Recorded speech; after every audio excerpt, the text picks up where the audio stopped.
Welcome to the Power of Food podcast. We are so excited to bring you evidence-based nutrition information focusing on addressing the root cause for imbalance. Food has the power to help you achieve lifelong optimal health without the side effects of prescription medication. Subscribe on Apple Podcasts, Spotify, or any other podcast platform. I am Stacy Seslowski, functional nutrition registered dietitian. And I am Leah Grace Barrick, functional nutritionist. Hi, everyone, and welcome to the Power of Food podcast, episode number 11. Stacy and I are really excited to bring this podcast to you guys because we're going to be talking all about stress and anxiety and depression and mental health, which is a huge topic, especially relevant to the year 2020, which I think we can all agree with. Before we get going, though, we are also very excited to announce that we have our first show sponsor, and that is Pagels, which we have actually mentioned on the podcast before because we're such big fans of them. But Pagels are paleo bagels, and so they're bagels made without grains, and they have some really awesome ingredients that Stacy's going to talk about in a second that is nutritionist approved for both of us. We both enjoy, we both, tell our clients to get the Pagels if they're looking for a healthier bagel option. Something that I've been doing lately, I just made an awesome egg sandwich with my Pagel. It was the everything Pagel, which is my favorite one. That one and the cinnamon raisin is also awesome. But I put the everything Pagel and I put some avocado on there. I put a fried egg, and what else did I put on there? I put some arugula, and it was so good. I could eat that for breakfast every day. So I've been loving my Pagels, and I know, Stacy, you love them too. Do you want to talk about the ingredients a little bit? Yes. The reason that they caught my eye to begin with was, number one, that they didn't have any guar gum or any of those ingredients that when we read, we don't recognize as food. So they were all whole food, unprocessed ingredients like almond flour, yeast, salts, seeds, onion, garlic, and poppy seeds, all things that we recognize as whole foods. And anytime that we can choose foods that are whole and unprocessed, we are avoiding some of the inflammation that would be caused when we eat things that our body doesn't recognize as food. So I really love this gluten-free, dairy-free option that contains all these whole and unprocessed ingredients. Definitely. And if you guys are interested and you want to try them yourselves, we actually have a 10% off promo code for you. If you use POF10, so Power of Food 10 as your promo code when you check out, you'll get 10% off your first order. And then they also have a deal for your first bagels that you order ever. You get half off your second bagel pack. So buy one, get one half off. And then if you use POF10, you'll get an additional 10% off your order. So we'd love to hear if you guys end up trying them and how you like them. They really do taste like bagels, in my opinion. I know you probably agree with that too, Stacy. I do, yes. So we are getting back to our weekly share. So this week, I'm sharing something that I have been using to help with my own stress and anxiety because it's something that I've been dealing with as well. And if you're watching us, you can see in the screen, but it's essentially lavender from Herb Farm Company. It's organic, and you basically it's a tincture, and you put it in any liquid that you're drinking, and it just helps calm your nervous system, which we're going to talk about more later. But I love lavender, and so I've been using it, all this week. I've recommended it to some of my clients who are also dealing with stress and anxiety. So that is my share. I love that. Yeah. And I know even that using that as an essential oil and rubbing it on yourself or breathing it in, like sort of before you go to bed at night, that's a really great tool for relieving stress for sure. But I love the idea of mixing it into a drink of and just sipping that. I didn't even think of that. So really good idea. My share has to do with food. I have been using these. I've always looked for marinades and sauces that also contain those whole and unprocessed ingredients, rather than, I've gotten into the habit of just cooking everything from scratch because it's so hard to find things that don't have those processed ingredients. But these two sauces that I've been loving this week, they're from the Primal Kitchen. One is the tomato basil, and the other is an Alfredo sauce. And if you look at their ingredients, they are all whole, unprocessed, just like I described before for the bagels. But like, for example, the tomato basil has diced tomatoes and tomato puree and basil and avocado oil, garlic, oregano, those kind of ingredients. And there is nothing in there that is unrecognizable or, added preservatives or chemicals or anything like that. So, and the taste is so good. It's as if you made it from scratch. So maybe they could be our next sponsor, but I do really like the tomato basil from the Primal Kitchen and the Alfredo. Those are the two sauces I've been really excited about. And it makes my life a little easier to have a pre-made sauce every once in a while. Totally. I need to try those. I haven't tried either of those flavors. I have tried their mayo. They have a good avocado Yes. oil-based mayo, Yes. which I recommend to people also if they don't Good. want to make it from home. Mm-hmm. But that's good to know. I will have to try those. Yeah. So awesome. So let's just jump right in and start talking about this massive topic that most people can relate to nowadays, which is stress and anxiety and depression and mental health. So we're going to start by talking a little bit about how the gut microbiome is related to stress and anxiety. And we've talked about this a little bit in past shows when we're talking about the gut-brain connection, but we'll do a little overview of that as well. So basically, the gut brain connection is very real. And what's happening in your gut is actually kind of termed as a second brain, and it really impacts your brain function. So, research actually shows that if you have some kind of irritation in your gut, it actually can trigger mood changes and anxiety and depression. And on the same note, when people take care of their gut problems, that's actually been shown to improve stress, anxiety, and depression. So we have these trillions of bacteria in our gut that do so many different things. Where the research is exploding about this, and I think we're just going to keep learning more and more.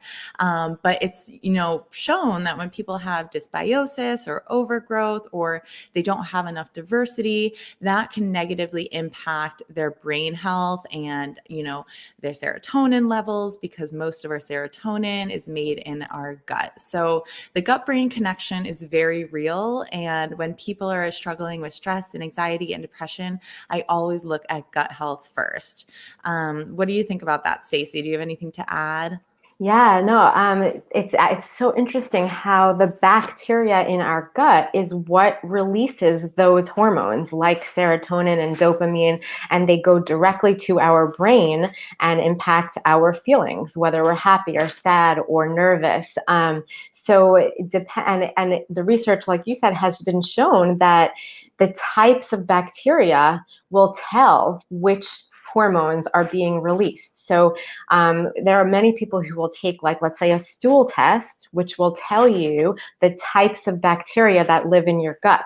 And when they have an overgrowth of opportunistic bugs, that's what is dysbiosis. Dysbiosis is when you have an over active, let's say, opportunistic bugs and less of the I hate using the word beneficial bugs, but when the opportunistic bugs like sort of take over, then we have the types of hormones that make us less happy. I don't know. I don't know if I explained that well. Can you? Yeah, no, I think you did. Like the good guys is kind of how Yeah. I say it. I know that's not really the most scientific term, but it's easy for people to understand. The good guys are responsible for serotonin production, which is our happy hormone. Also GABA, which helps calm our nervous system. And if there's imbalances, that can create less of those, but also it can contribute to inflammation, and inflammation in and of itself can contribute to stress and anxiety also. So it's kind of a double whammy. And also, if people have leaky gut, which a lot of people do, that can also contribute to inflammation as well. So it's the microbiome, but it's also the integrity of the gut and the overall health of the gut that really impacts mood and stress and how we deal with anxiety and all of that. Yeah, and it's interesting because food can directly impact our emotions by, number one, we could eat the right foods that give us the nutrients we need to be able to make things like serotonin and dopamine. Number two, food can feed the bacteria in our gut to make sure that we have enough of the healthy, good bacteria that will release serotonin. And number three, if we don't have the right foods, like you said, it will cause some types of inflammation, and that inflammation will directly impact our stress chemistry and our mood. So I always love to bring back the idea of the power of food in all of this, and explaining how food impacts the gut bacteria, and then the gut bacteria impacts our mood. So it's a direct relation. Yeah, exactly. And, food as medicine, the power of food, it's so true. People, even, people who eat like a standard American diet and they switch over and they start incorporating more veggies and fruits and whole grains and well-sourced meats and fats, good fats, they, have major increases in happiness, mood levels, stability, all of that. So it doesn't have to be some crazy protocol that you go on, some gut healing thing, not to say that's not helpful, but a whole foods diet can really do wonders, especially if you're coming from a pretty processed diet that's high in inflammatory fats and sugars and that kind of thing. So I really, really love to talk about this topic because, again, so many people struggle with it, and food is so powerful. So do you want to talk a bit about serotonin and dopamine and GABA and kind of what those are and how our body makes them? Yeah, absolutely. So it's funny because I feel like most people have heard the word hormone, right? And hormone, it's kind of like a text message that your body is sending. It just literally like tells your body what to do. And not as many people are familiar with the word neurotransmitter. Neurotransmitter is basically a hormone. It's a text message that your body is sending to tell your body to act in a certain way. But the difference between a hormone and a neurotransmitter is that the neurotransmitter has something to do with the brain and the nervous system, whereas the hormones might not necessarily have anything to do with the nervous system.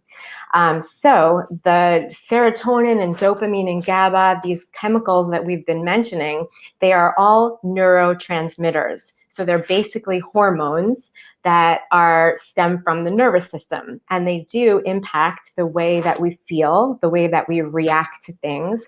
So they are directly related to our happiness, our sadness, our nervousness, anxiousness, all that kind of stuff.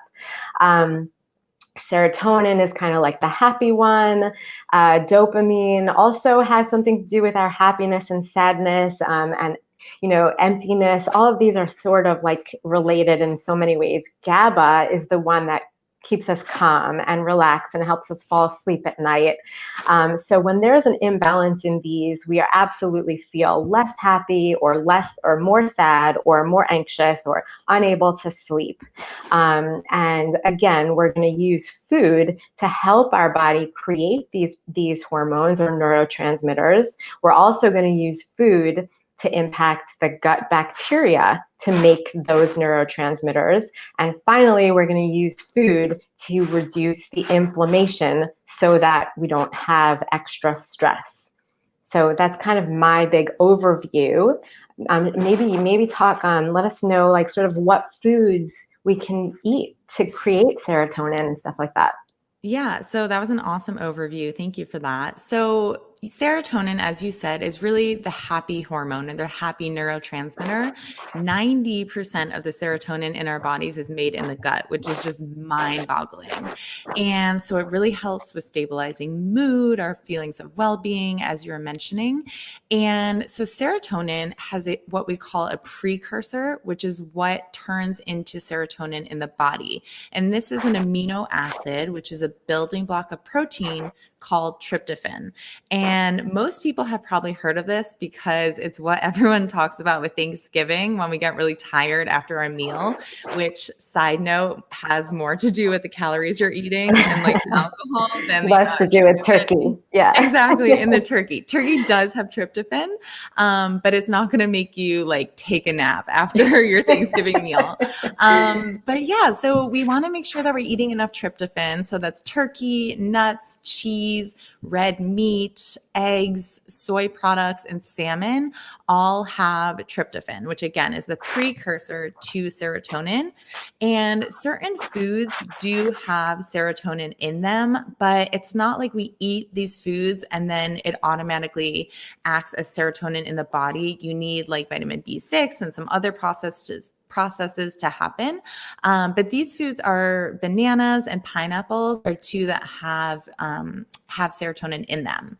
Dopamine is more the feel-good hormone. So, this plays a role in how we feel pleasure. It keeps us focused. It helps us find things interesting and rewarding. So like, this is why Instagram is so addicting, because like you go on and it's that dopamine rush.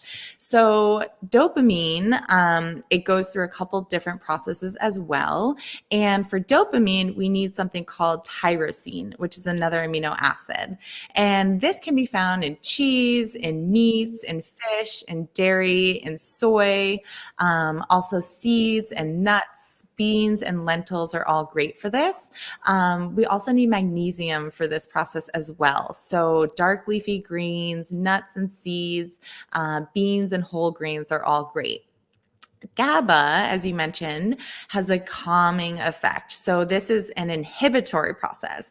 We probably all need a little bit more GABA in our lives to help promote the calm. But this isn't really found in food as much, but it is found in fermented foods. So again, fermented foods are also great for gut health, but these are things like kimchi, miso, tempeh, and that kind of thing. So some people do choose to supplement with these.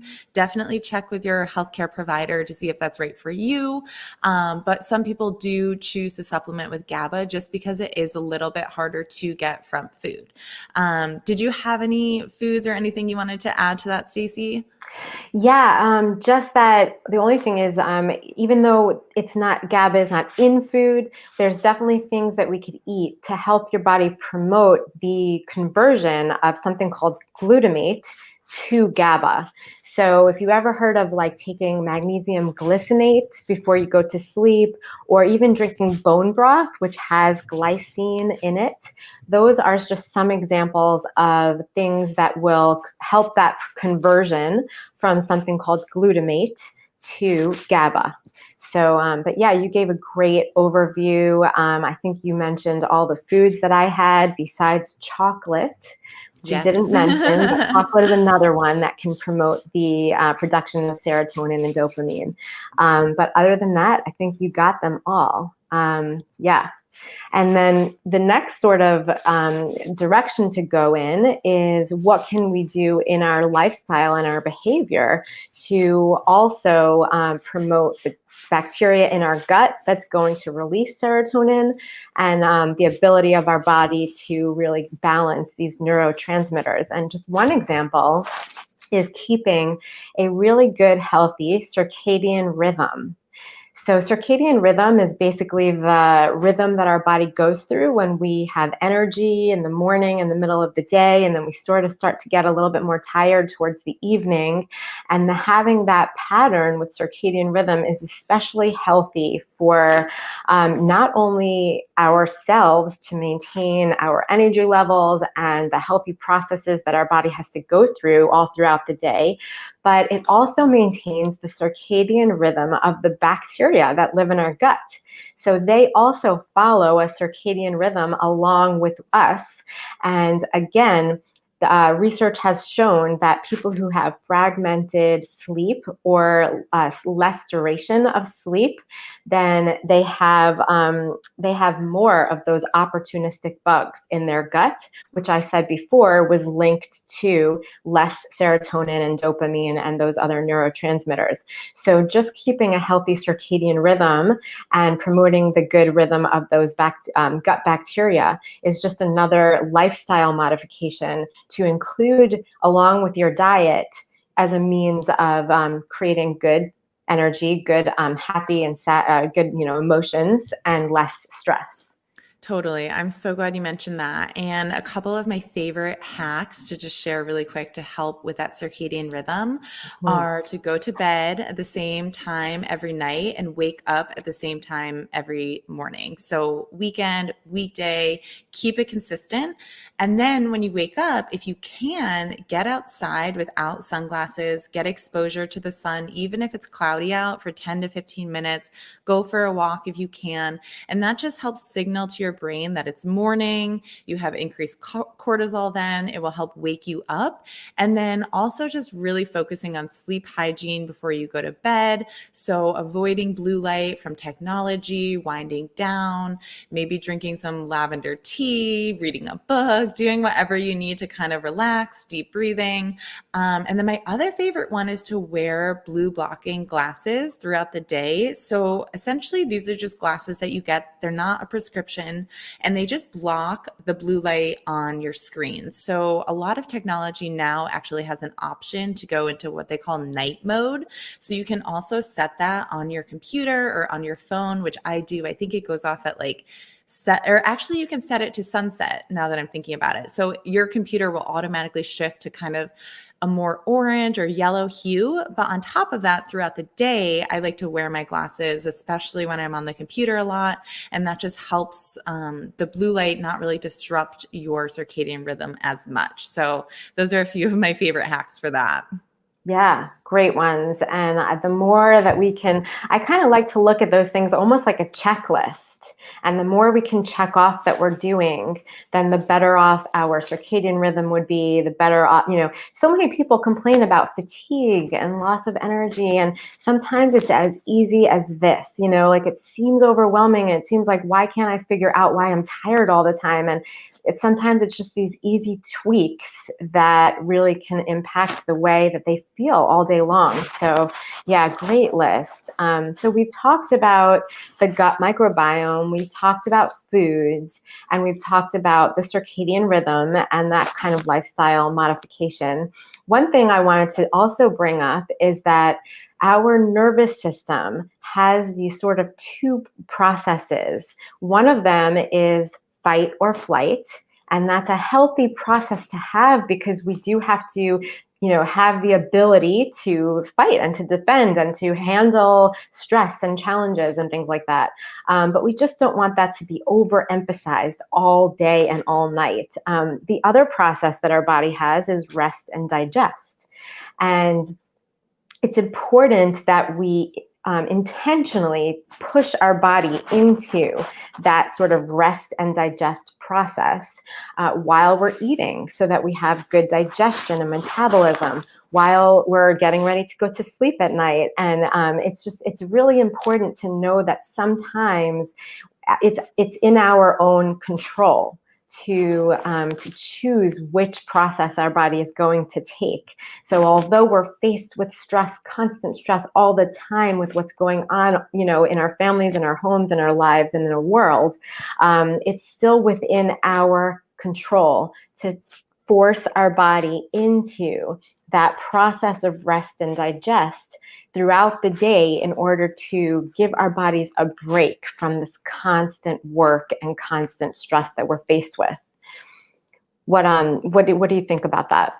Yeah, I think you said that so well, especially the part where you mentioned that our fight or flight sympathetic nervous system aspect, it's good, right? It's just like inflammation where it's there to keep us alive. And, when we were running away from tigers and had these crazy acute stressors, like that's really what helped keep us alive and, progress. But the problem is that now most people, similar to inflammation, have chronic low grade excess cortisol, excess stress. Their bodies never fully relax. And it's really hard to kind of take a step back from the busy of day to day with work. And if you have kids and, finding out what to eat and everything, to kind of take a step back and really slow down. And like you said, just kind of like force your body to do this, because eventually once you start doing it and getting in the routine, your body will crave it. And then you'll be able to tune in more and notice when you're getting really stressed out that you need to take the time to activate your parasympathetic nervous system. So we can talk about some ways to do that. Unrelated to food, we already mentioned a lot of food ways, but there are so many stress management strategies out there. We talk about it all the time in the podcast, but a lot of them are worth repeating. And I'm sure we have some new ones today that we'll discuss that we haven't brought up yet. But we'll just jump right in with those, because I think those can be really helpful for people just to have a list and pick and choose what stands out to you.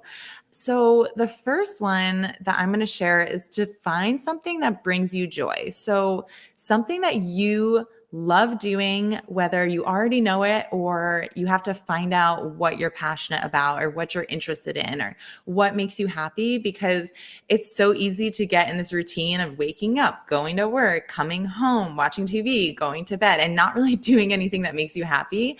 And so that's like my number one thing, is to find something that brings you joy and prioritize it. Put it on your to-do list if you need to. Really make an effort to do that, because life is short and we want to enjoy it. So that's my first one. What about you, Stacy? Yes, I totally agree with that. And I really love that as being your number one, because it's so easy to forget that. It's just like you said, you get into this routine, you have so many responsibilities. Like, who has the time to include something fun every single day? But even if it's just a few minutes, find a hobby. Or I totally agree with what you're saying. The other one that I always recommend is, because it's rest and digest is so important to your metabolism.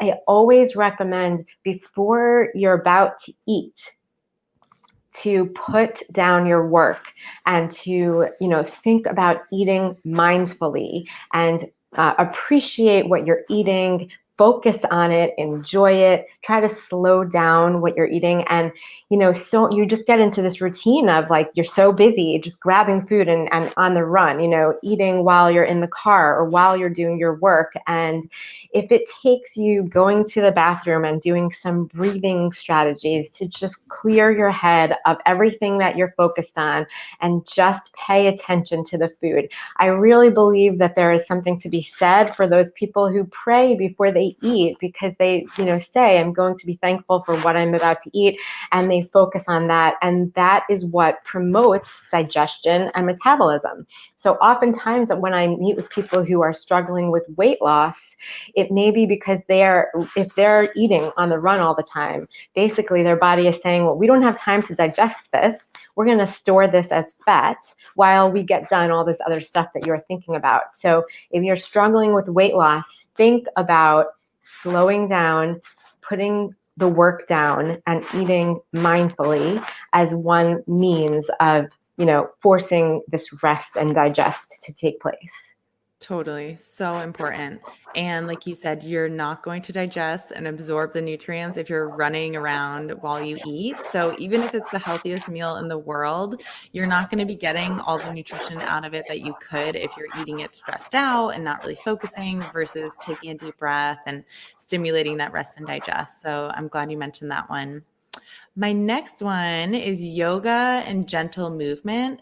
So I say gentle movement because exercise is a stressor in and of itself, especially cardio, HIIT, really high intensity exercise. So if you are really, really stressed out, you might want to avoid doing some really intense workouts, which I know seems like not really the right thing, because it might be what you consider to be stress relief and, how you get out all your tension. And movement in and of itself is great. So slower movement, for instance, instead of doing like a hot yoga class, do a yin class or a gentle class or a restorative class. And that usually incorporates a lot of breathing, which again stimulates the rest and digest. Gentle movement, walking in nature, exposure to nature also helps with stress and anxiety. So you can get kind of a 2-in-1 with that one. But yoga and movement in general can really help with stress and anxiety. Yes, I totally agree with you. And then my very last one is one that we've talked about so many times, but just putting meditation or time to clear your head or journaling or some form of this type of mind clearing, intentionally scheduling that into your days, whether it could be 5 days a week or if not every single day, but just a few minutes to separate yourself from everything that's going on and just clear your head. Maybe write down your feelings and your thoughts, or use a meditation app on the phone. Just something that forces you to just to separate from the world for a moment. Totally. Yeah. And my last one, I have so many, I could go on forever, but I'll just do one more because we have talked about it before. And I think it is really important and it's easy and it's free, is to stimulate your vagus nerve. So the vagus nerve is that nerve that goes from your brain down to your GI tract. It's the biggest nerve and it can totally help with stress and anxiety. So the way that we stimulate this is through singing, through gargling. So if you gargle some like water, that kind of thing, humming, and then slow diaphragmatic breathing. So full breathing can help with that vagus nerve stimulation as well. So just wanted to mention that one. Yeah. And people can relate to that maybe because it, like if you think about chanting that goes on during yoga, those are intentionally put there because they, like you said, stimulate the vagus nerve. And the vagus nerve is what is responsible for the parasympathetic system, which we already mentioned. So absolutely agree with those. All right. Was there anything else that you wanted to add before we finish up? I don't think so. I mean, I think we did a pretty good job covering it. I think, stress is so prevalent and it's the root cause of so many chronic diseases. So really prioritizing your stress management and taking time for yourself, practicing some self-care, managing your stress is not only going to help you, in your day-to-day, but it's going to help you in the future prevent chronic disease. So it really is such an important thing. Yes. So just as a quick rundown of the 4 or 5 things that we focused on today. Number 1, we talked about the gut microbiome and how important it is to promote the good, healthy bacteria that will release serotonin and dopamine.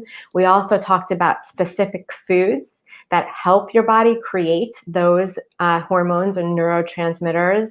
We talked about some lifestyle modifications that would promote a healthy circadian rhythm, also important for the gut microbiome, and then some techniques to promote the vagus nerve and the parasympathetic system, which is responsible for rest and digest. So those are the big topics we covered. If you guys have any questions about anything that we talked about, we'd love to communicate with you guys and engage. So definitely stay in touch with us, and we'll be back next time. Awesome. Thanks so much, Stacy. See you next Got time. it. Bye-bye.